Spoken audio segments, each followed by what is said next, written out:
Olá, meus queridíssimos inscritos, membros e apoiadores do canal José Alessandro Neves. Hoje, navegando nas redes sociais, sobretudo no Instagram, eu me deparei com essa publicação feita pelo teólogo, filósofo, psicanalista e pai Chileno Gomes. Um acadêmico que vem ganhando notoriedade e destaque não só pelo seu abalizado conhecimento, mas pelo seu profissionalismo em lidar dentro do contexto das relações intersociais. Eu posso iniciar esta abordagem trazendo como uma paráfrase ao comentário do chileno de um ditado chinês que diz: "O que tu fazes fala tão alto que eu não consigo compreender o que tu dizes." Ou seja, em se tratando de tutores, mas sobretudo pais, pais que acreditam que educar é apenas alimentar, vestir e colocar na escola. Só que educar é, antes de tudo, testemunhar caráter. E caráter é a firme vontade de ser, de querer viver em conformidade com uma norma de conduta praticamente aceitável entre todos os indivíduos. A criança ela não aprende apenas com discursos, ela aprende observando, aprende no silêncio dos gestos, na maneira como o pai trata a mãe, mas também como os pais falam dos outros, como os pais agem, a frustração, como os pais se comportam diante da sociedade e, sobretudo, até nas redes sociais. O teólogo, o filósofo e psicanalista chileno Gomes compreendeu algo que muitos ignoram. Mas ele é psicanalista, né, gente? A autoridade moral dos pais nasce no exemplo, não da imposição. Ou seja, um pai que se comporta como um animal violento, seja dentro do lar ou fora, ou nas suas interrelações, seja na presença dos filhos ou permitindo que os mesmos sejam expostos a essas condutas, esse pai que agride verbalmente as pessoas, manipula ou transforma a própria vida em espetáculo tóxico nas redes sociais, esse pai não educa. Não, não, não. Ele produz feridas emocionais profundas naquela prole que ele diz tanto amar. Esse pai, na verdade, causa um dano, muitas vezes imperceptível, à sua prole. Eu aprendi isso observando exemplos dentro da minha própria trajetória. Um pai não ensina apenas quando conversa, ele ensina quando perde a paciência, quando mente, quando expõe a família ao ridículo, quando usa o ódio como linguagem cotidiana. Sabe? Permitindo que os seus filhos vejam estes comportamentos. De acordo com a psicanálise, psiquiatria, com a neurociência, isto mesmo, comportamentos, ações são formas de linguagem. E os nossos filhos, na verdade, imitam o que falamos e o que fazemos. O filho absorve aquilo como modelo de humanidade. Por isso, a responsabilidade paterna, ela é gigantesca. O lar, meu amigo, é a primeira escola moral da criança. Então, do que adianta um pai bater no peito e dizer: "Aqui o boletim dos meus filhos. Olha aqui, eu frequento escolas regularmente."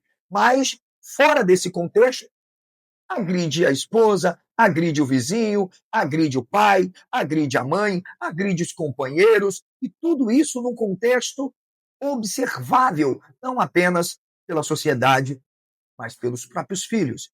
Freud dizia que as experiências infantis modam profundamente a estrutura psíquica do indivíduo. Quem disse isso é Freud.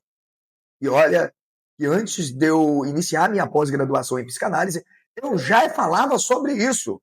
Afinal, ler Freud é muito importante para os dias de hoje, para que você não se torne vítima, inclusive, de psicopatas que estão soltos por aí. Para Freud, os conflitos emocionais vividos na infância podem reaparecer na vida adulta em forma de angústias, traumas e repetições destrutivas.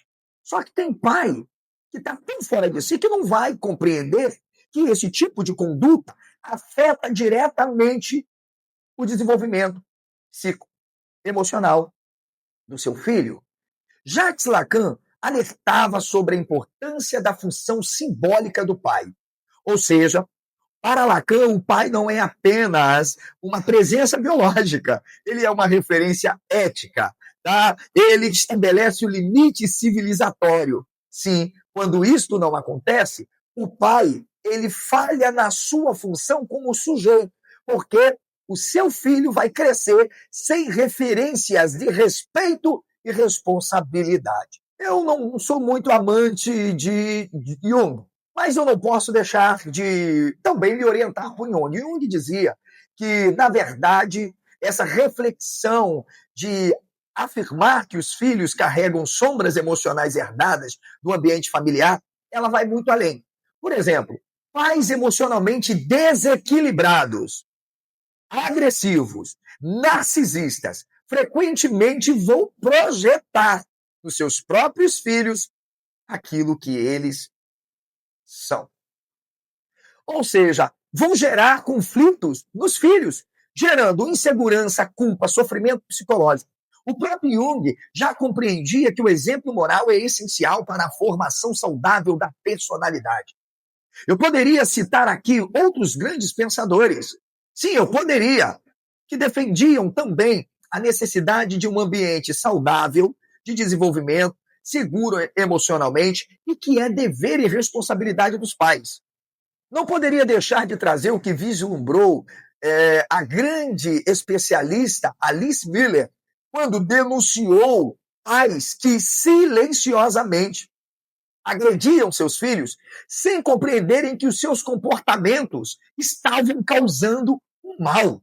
E ela não falava de agressões físicas, muitas vezes atrás de uma simples ideia de autoridade. Ou seja, senhores, o próprio ordenamento jurídico brasileiro, também como estudante em formação no curso de Direito, pós-graduado em Direitos Humanos, com vastas pesquisas na área do Estatuto da Criança e do Adolescente, Direitos Fundamentais, eu afirmo aqui, o próprio ordenamento brasileiro reconhece essa gravidade, onde a agressão ela não é apenas física. Toda sorte de negligência e que submete uma criança a um ambiente de hostilidade, de maus exemplos dos pais. O Estatuto da Criança e do Adolescente, no seu artigo 18, estabelece que é dever de todos velar pela dignidade da criança e do adolescente, protegendo-os do quê? Querem ver do quê? Tratamento desumano. Existe uma frase bonita demais, mas repugnante.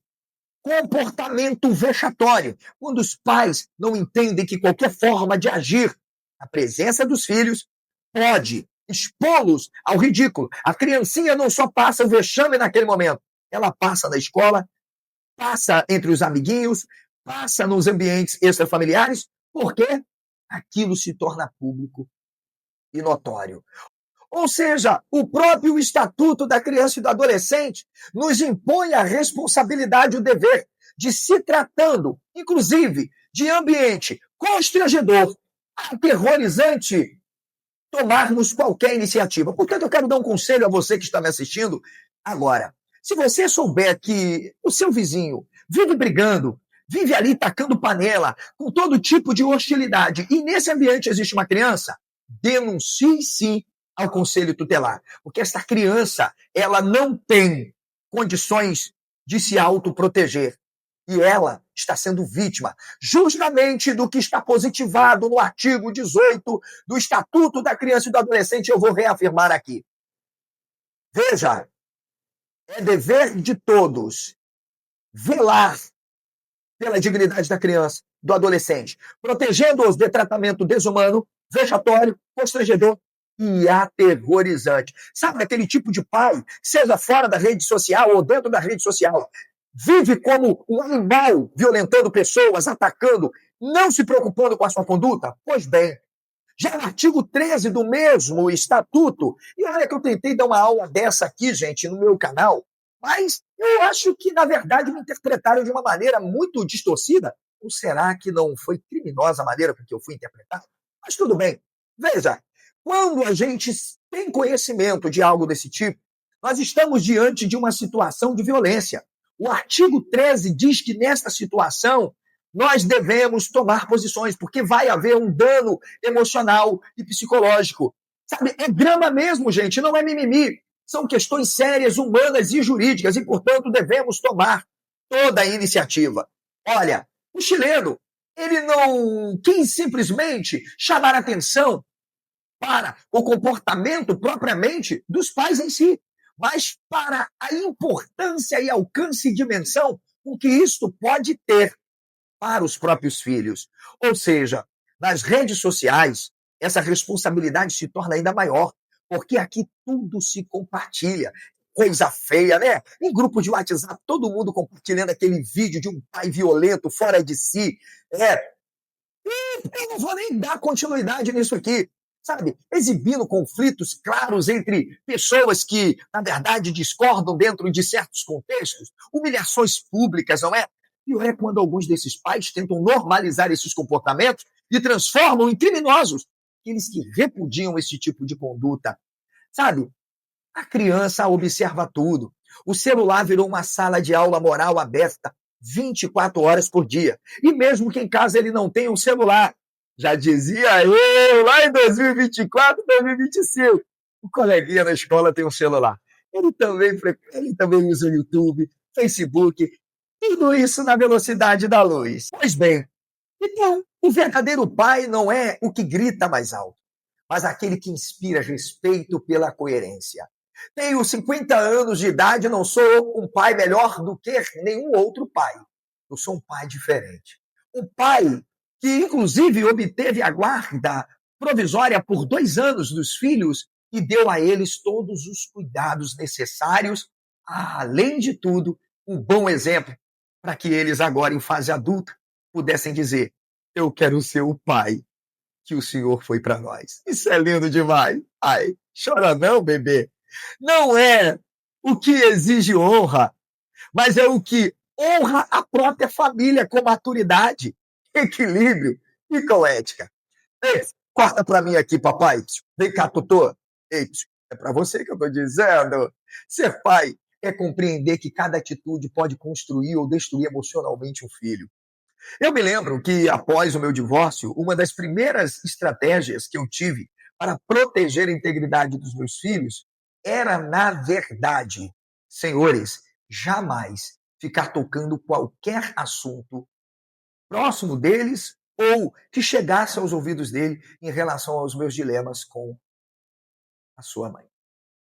Ser pai é isso, é compreender que cada atitude pode construir ou destruir emocionalmente um filho. Eu quero afirmar aqui, nós vivemos numa sociedade doente.